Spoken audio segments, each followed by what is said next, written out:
যাচ্ছে মাননীয় স্পিকার, সেখানে রাজশাহী মেডিকেল কলেজের ভবনের দেয়ালে মাননীয় স্পিকার বাঁশের খনি পাওয়া যায় মাননীয় স্পিকার, যেখানে 30 কোটি টাকা তাদের মন্ত্রী পকেটে ঢুকিয়ে বলেন এই বাঁশ ব্যবহারে কোনো ঝুঁকি নেই।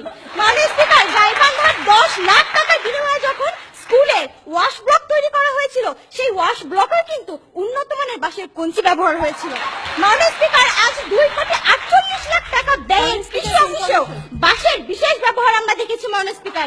শুধু বাঁশ দিয়েই তারা ক্ষান্ত হয়নি মাননীয় স্পিকার, তারা ওভার ক্রিয়েটিভিটির জন্য পিলারের মধ্যে সিমেন্টের বদলে মাটি আর খড় বদলে আবর্জনা দিয়ে দিয়েছিল মাননীয় স্পিকার। মাননীয় স্পিকার, আমরা আরেকটা প্রশ্ন নেই যে সরকারের অনেক প্রশ্ন রয়েছে দেখতে পাচ্ছি। ধন্যবাদ মাননীয় স্পিকার। আসলে তিনি আজকে বাঁশের কথা বলে গেলেন, আসলে তিনি কোন বাঁশের কথা বললেন সেটা আসলে তিনি ভালোভাবে ব্যাখ্যা করেননি। আপনারা একটু বলে যান, আমাদের সময় তো বাঁশ দেখেছেন, আর আপনাদের সময় যে মানুষ বিদ্যুতের নামে শুধু খাম্বা দেখেছে, এটা একটু ব্যাখ্যা করে দেন। মাননীয় স্পিকার, আমরা হয়তো দেইনি, কিন্তু অন্তত পক্ষে বাঁশ তো দেইনি মাননীয় স্পিকার। মাননীয় স্পিকার, আজকে যখন পদ্মা সেতু নিয়ে তারা কথা বলে, আমরা কি করে নিশ্চিত হবো এই পদ্মা সেতু ব্যবহারেও কোনো বাঁশ নেই মাননীয় স্পিকার? মাননীয় স্পিকার, হয়তো বা এই পদ্মা সেতু সেই ফাইনাল ডেস্টিনেশন মুভির মতো করে যে কোনো মুহূর্তে ভেঙে পড়তে পারে মাননীয় স্পিকার, আর তখন তাদের মধ্যে হয়তো বলবেন it is just an accident. মাননীয় স্পিকার, আজ যদি যতীন্দ্রমোহন বাগচি বেঁচে থাকতো, তাহলে বলতেন বাঁশবাগানের মাথার উপর চাঁদ উঠেছে, ওই চাঁদের জায়গায় চাঁদ তো আছে, বাঁশগুলো সব কই।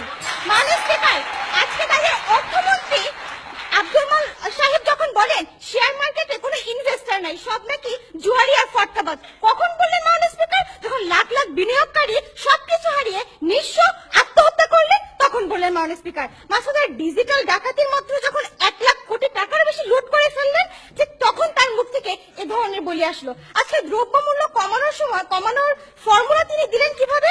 একদিন বাজারে যেন না, দ্রব্যমূল্য এমনিতেই কমে যাবে, কিন্তু যখন তাতেও কোনো ফায়দা হলো না মাননীয় স্পিকার, তখন বললেন রান্না বান্নার জন্য বাসাবাড়িতে গ্যাস সরবরাহ বন্ধ করে দিতে হবে।